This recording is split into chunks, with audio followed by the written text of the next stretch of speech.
Extreme weather is becoming more common across our country, and in the summer, the extremes we experience most often involve heat, and it's a growing health risk. So as Shirley Engel reports, an Ottawa researcher has set up a heat lab to look into how humans cope when temperatures soar.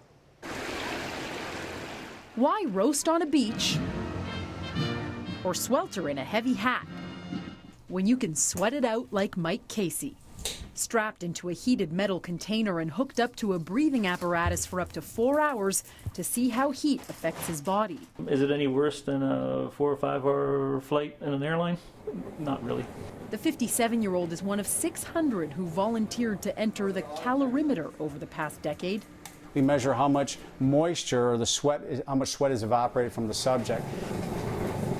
This chamber gives researcher Glenn Kenny cutting-edge data. It gives us an unprecedented ability to really define how age or how different conditions like chronic disease like type 2 diabetes, cardiovascular disease may impair the body's ability to dissipate heat. Health Canada says many regions of this country are facing increasing intensity, duration and frequency of extreme heat events as a result of climate change, calling it a growing health risk. Government and industry are paying close attention to Glenn's research. He's found people as young as 40 could have trouble coping in sweltering conditions. Think miners who spend days underground and hydro workers who wear special suits to ward off electrical shock. So industry is actually sending us specific clothing designs, and we're helping them to tailor that, how to adjust their clothing designs to better improve heat loss for their workers.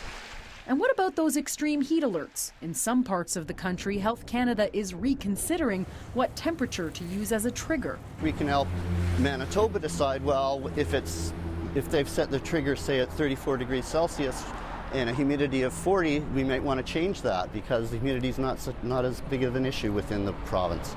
The more we learn about just how deadly heat can be, the better prepared we can be.